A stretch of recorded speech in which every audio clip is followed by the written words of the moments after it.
kita bahas pada hari ini. Saya akan memulai dari kalimat yang disampaikan oleh Supomo pada saat sidang BPUPK. Mudah-mudahan bisa menjadi renungan Bapak dan Ibu semua.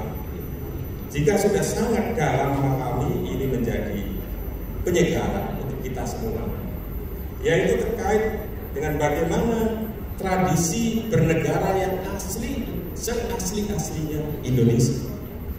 Supaya nanti pada saat kita bicara apapun di tataran apalagi di hilir, tidak lepas dari hulunya menurut saya. Termasuk bagaimana kita menyikapi kondisi ketatanegaraan kita, relevansinya dengan tema pada hari ini. Bunyinya seperti ini, Bapak dan Ibu. Menurut sifat tata negara Indonesia yang asli, yang sampai sekarang masih terlihat dalam suasana desa, maka para pejabat negara ialah pemimpin yang bersatu jiwa dengan rakyat. Oleh karena itu, kepala rakyat memegang adat senantiasa memperhatikan segala gerak-gerik dalam masyarakatnya, dan untuk maksud itu senantiasa bermusyawarah dengan rakyatnya atau dengan kepala-kepala keluarga dalam desanya, supaya pertalian batin antara penguasa dengan rakyat seluruhnya dapat terjaga. Nah, ini bagus ini, Supomo.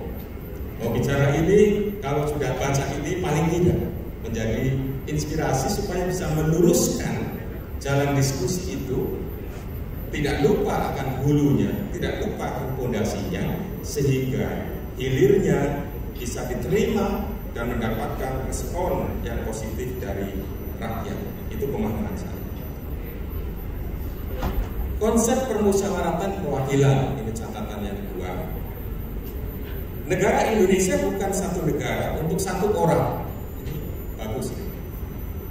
Bukan satu negara untuk satu golongan. Walaupun golongan itu golongan kaya. Tetapi kita mendirikan negara satu buat semua. Semua buat satu. Saya yakin Bapak, syarat yang mutlak untuk kuatnya negara Indonesia ialah permusyawaratan perwakilan. Jadi kalau kemudian diskusinya cukup ketat nih, keras terkait dengan mau membubarkan MPR, ya baca dulu yang ini kira-kira gitu. Jadi memang kadang-kadang begitu, kalau sudah jauh diskusi, lupa ini ada ini kan gitu. Kenapa MPR sampai sekarang itu masih ada? Karena masih banyak pandangan-pandangan pemikiran untuk melihat originalitas, otentitas dari pemikiran yang sangat mendasar yang disebut dengan ideologi Pancasila. Jadi itu catatan-catatan yang oleh Bung Karno disampaikan. Saudara-saudara, badan permusyawaratan yang kita akan buat hendaknya bukan badan permusyawaratan yang hanya politik demokrasi. Bagus ini kan. Tetapi tentu badan yang bersama-sama dengan rakyat untuk mewujudkan dua prinsip politik dan prinsip sosial. Jadi bicara MPR itu bukan bicara politik. Makanya dulu ada utusan daerah, utusan golongan. Jadi memang itu dari sana. Jadi pada saat kita mengkontekstualisasi satu prinsip dalam konstitusi kita dulu itu, kemudian dihadapkan dengan perkembangan demokrasi modern, kita menjadi ambigu, menjadi tidak punya pegangan yang kuat, sehingga sistem-sistem yang sudah jauh dari sistem asli kita diakomodir dalam satu pemikiran yang kemudian mengafirmasi itu sistem yang sesuai dengan perkembangan zaman. Ini yang kemudian ini akan menjadi bias semua. Sehingga pada saat perubahan Undang-Undang Dasar 99 sampai 2002, dinamika diskursus bahkan sampai hal-hal yang bersifat dikotomis muncul, bahwa perubahan Undang-Undang Dasar itu sudah Undang-Undang Dasar baru gitu, bukan penyempurnaan, kan seperti itu. Bahkan dalam konteks akademik 80% perubahan itu sudah baru gitu, bukan lagi ada yang belum sampai ke sana pemikirannya. Saya kira ini juga nanti ke depan seperti apa sih pada saat harus memberikan jalan keluar dengan dinamika pelaksanaan fungsi MPR itu ke depan seperti apa. Ini yang saya maksudkan. Tentu berangkat dari sejarah majelis, saya ingin menyampaikan terkait dengan perkembangan secara singkat saja. Yang Bapak Ibu nanti ada cukup waktu untuk bisa membahas dan lain-lain. Bahwa para pendiri bangsa dengan kejeliran pikiran dan keleluasaan wawasan yang melampaui zamannya telah merumuskan sebuah majelis yang dapat mewadahi kebinekaan bangsa kita. Itu catatannya. Jadi tidak chauvinis, tidak sempit. MPR berada di atas fondasi Bhinneka Tunggal Ika yang berbeda-beda, bukan atas dasar agama saja, bahasa saja, tradisi saja, warna kulit saja, tapi adalah Bhinneka Tunggal Ika. Itu yang harus terus dirawat, Mas. Karenanya majelis yang dibentuk mencerminkan penjelmaan seluruh rakyat Indonesia. Di dalamnya terhimpun para negarawan yang terdiri atas putusan-putusan politik. Jadi Mas Edwin itu kalau sudah di MPR tadi bisik-bisik katanya lebih tenang hidupnya ini. Nah, disampaikan rasa-rasanya di situ itu tinggal memaksimalkan aktualisasi diri kita. Karena akan bicara nilai, ya, bicara sesuatu yang ideal untuk bangsa. Tidak ada konflik of interest kalau sampai tajam, sampai pada konflik-konflik yang itu tidak menguntungkan ya, untuk kepentingan pembangunan bangsa. Nah, yang kedua, nomenklatur Bapak dan Ibu. Pilihan nama Majelis Permukaan Rakyat bukanlah tanpa maksud. Dengan nama Majelis Permukaan Rakyat bukan Dewan atau Badan Permusyawaratan Rakyat, para pendiri bangsa ingin melukiskan keagungan yang pertama, kehormatan dan keluhuran budi lembaga ini. Di majelis yang agung ini berkumpul para negarawan untuk bermusyawarah. Bermusyawarah di sini, ya, menyelesaikan berbagai persoalan yang dihadapi oleh bangsa. Jadi yang berada di MPR ini musyawarah. Musyawarah itu menurut hemat saya adalah mempertautkan kepentingan-kepentingan, curah rasa, curah pendapat yang berbeda, yang kemudian dalam musyawarah itu akan ditemukan titik temu yang di dalamnya mengandung spirit religiusitas, mengandung spirit humanitas, bahkan nasionalisme yang tadi saya katakan tidak sempit, bukan chauvinis, bukan sembarang musyawarah yang datang tanpa konsep, tanpa mencurahkan perasaan. Oleh karena itulah yang dimaksud dengan musyawarah mufakat itu agung, mulia, karena orang berkorban melepas kepentingannya untuk kepentingan yang lebih besar, untuk atas nama kehormatan diri dan kehormatan saudara-saudara lain. Jadi esensinya itu.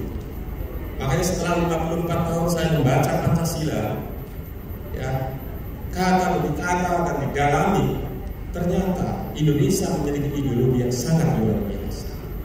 Konsep demokrasi tidak dibangun mayoritarian menekan minoritas, tidak dibangun menang kalah, tapi dibangun semuanya menang, semua untuk semua, satu untuk semua, dan semua untuk satu, dengan konsep gotong royong. Nah, kalau sudah seperti ini, nanti akan timbul pertanyaan siapa ini yang memiliki tugas untuk mengembalikan jalan yang keluar dari rel, untuk merawat agar gotong royong senantiasa berada dalam setiap generasi untuk menyelesaikan setiap persoalan. Itu gambaran-gambaran terkait dengan nama majelis. Oleh karena itulah MPR saat itu kita mencoba untuk melihat dinamika yang dulu sebelum kepada yang baru, ditempatkan pada puncak dan pucuk, ya, puncak kekuasaan dan pucuk kekuasaan. Tinggi sekali karena isinya adalah hati nurani rakyat. Bukan hanura ya Pak Edwin, hati nurani rakyat. Isinya adalah itu, sangat religius, sangat humanis, tidak chauvinis. Demokrasinya bukan disental, bukan sekedar demokrasi yang penting sudah voting selesai, ada yang menang, ada yang kalah. Yang menang belum menjabat, yang kalah sudah mengajukan ke MK, misalnya begitu. Ya, kepala desa masih di lapangan, yang di rumah masih sudah nyusun gugatan, kira-kira gitu. Ini luar biasa ya. Nah, itu menurut pandangan saya. Makanya tempatnya di puncak dan pucuk. Dulu lembaga tertinggi negara. Ini menurut saya adalah filosofi dari kenapa The Founding Father menempatkan MPR punya kewenangan yang sangat tinggi, yang dalam perspektif demokrasi modern ini sudah super body, otoritarian, sentralistik, dan lain-lain. Kalimatnya itu. Yang pertama adalah bisa menetapkan undang-undang dasar dan garis-garis besar haluan negara dulu. Dasar itu, ya. Sekarang mulai Pak Edwin membahas perlu haluan negara. Memang dunia ini tinggal berputar aja, bro. Sekali dulu begini, berputar ke sini, balik lagi, kira-kira begitu. Ya. Yang kedua, memberhentikan presiden dan wakil presiden. Aduh, hebat MPR. Yang ketiga, yang menjadi unsur inherent dalam sebuah demokrasi modern sekalipun, adalah meminta pertanggungjawaban presiden. Tapi sekarang kalau diskusi meminta pertanggungjawaban presiden, kalau berteori ada akuntabilitas, responsibilitas, partisipasi, begitu bicara ini katanya salah, dicari teorinya. Nah ini nih, ini PR-nya Mas Bayu ya, kelihatan PR-nya Mas Bayu. Bicara akuntabilitas dipertanyakan, kan begitu. Padahal demokrasi memerlukan akuntabilitas, tidak bisa enggak. Dari rakyat oleh rakyat dan untuk rakyat.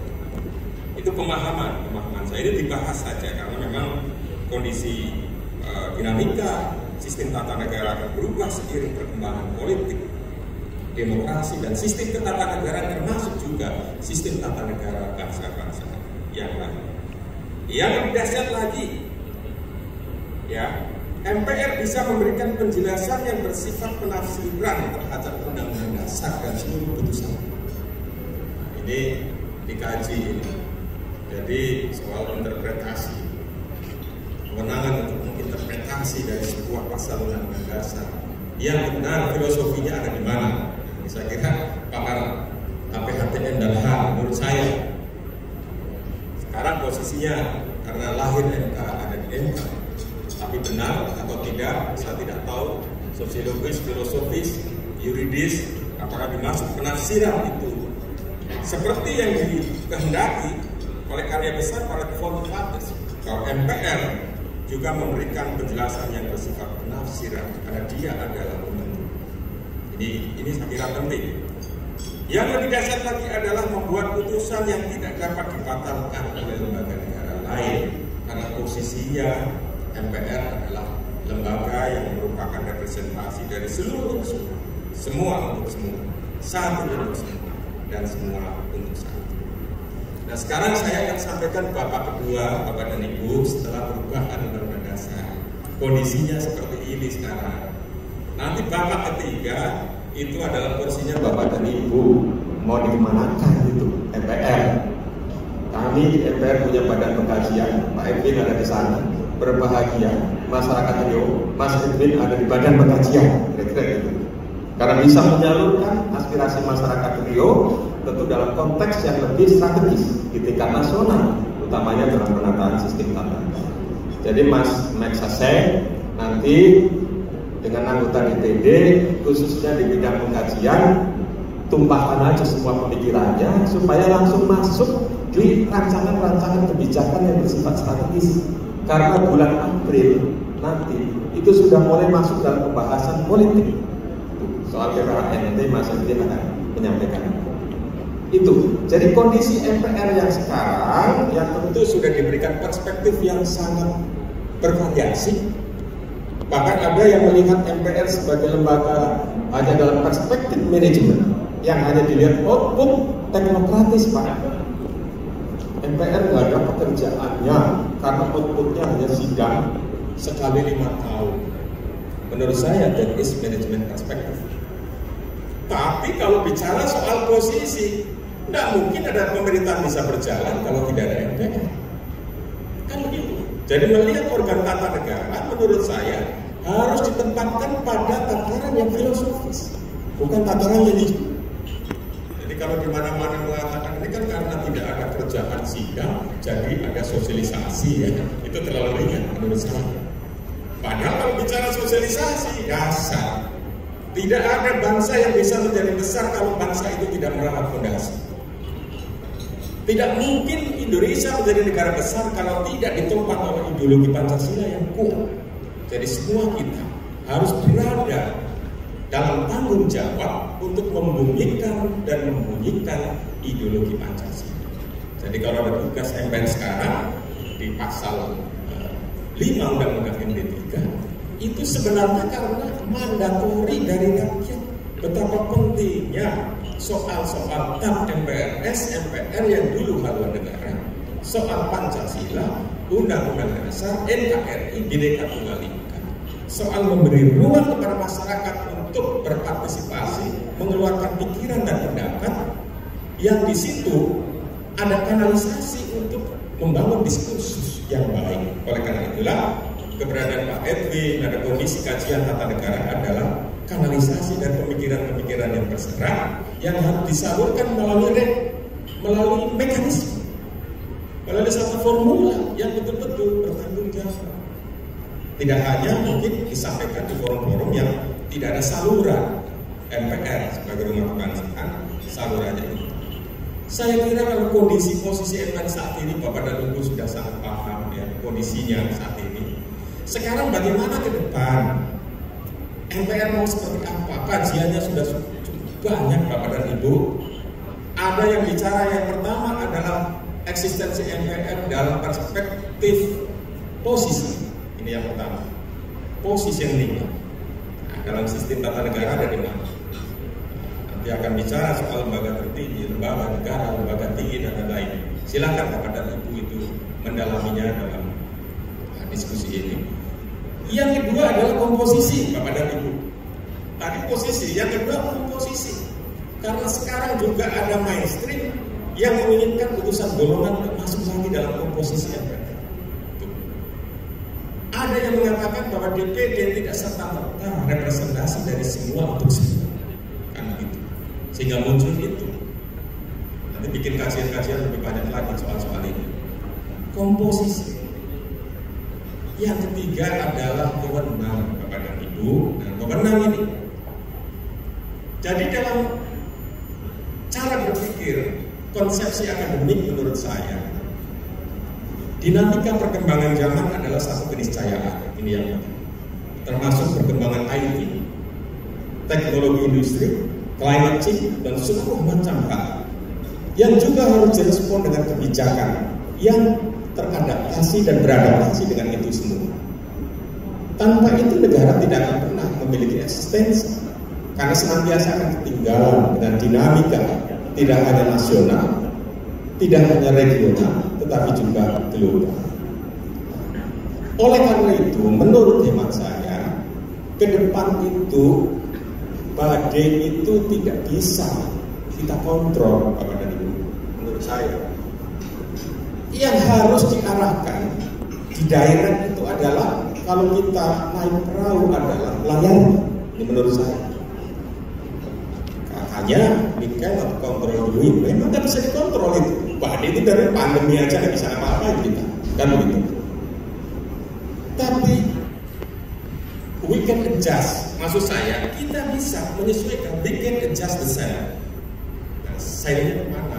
Layarnya itu mana? Kan begitu. Rumah tangga juga sama.